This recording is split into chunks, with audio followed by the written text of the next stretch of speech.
কাটাটা আপনাদেরকে ধারাবাহিকভাবে খাল কেটে শেষ করতে হবে। সবচেয়ে বড় ব্যাপার, উনি আপনাদের সাথে কথা বলবেন।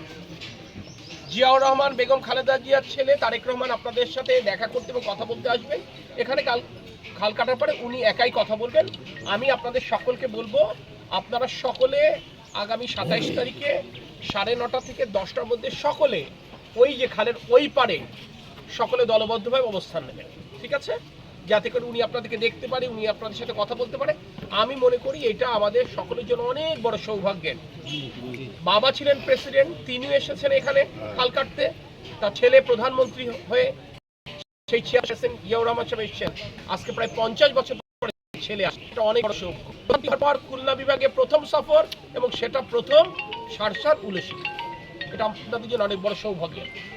এই প্রোগ্রামটা এখানে সরকারি কর্মকর্তা যা আছেন, আমাদের দায়িত্ব হচ্ছে ওনাদেরকে সাহায্য করা। সাহায্য কিভাবে করতে পারি? ওনারা ঠিক যেভাবে বলবেন আমাদেরকে সেভাবে চলতে হবে। আগামীকাল পরশুদিন ওনারা যেভাবে বলবে আমরা যদি ঠিক সেভাবে করি, প্রোগ্রামটা সুন্দর হবে। আপনারা সকলে, কোনো নিষেধ নেই, সকলে আসবেন, কিন্তু সকলে এই যে বাস দিয়ে আছে, বাসের ডানে থাকবেন, বাসের বামে থাকবেন, বাসের ওই পারে থাকবেন, ঠিক আছে? ভালো থাকবেন, দেখা হবে ইনশাআল্লাহ। আসসালামু আলাইকুম। হুজুর কই? হুজুরের সাথে তো আমার পরে কথা বলতে হবে। হুজুর কোন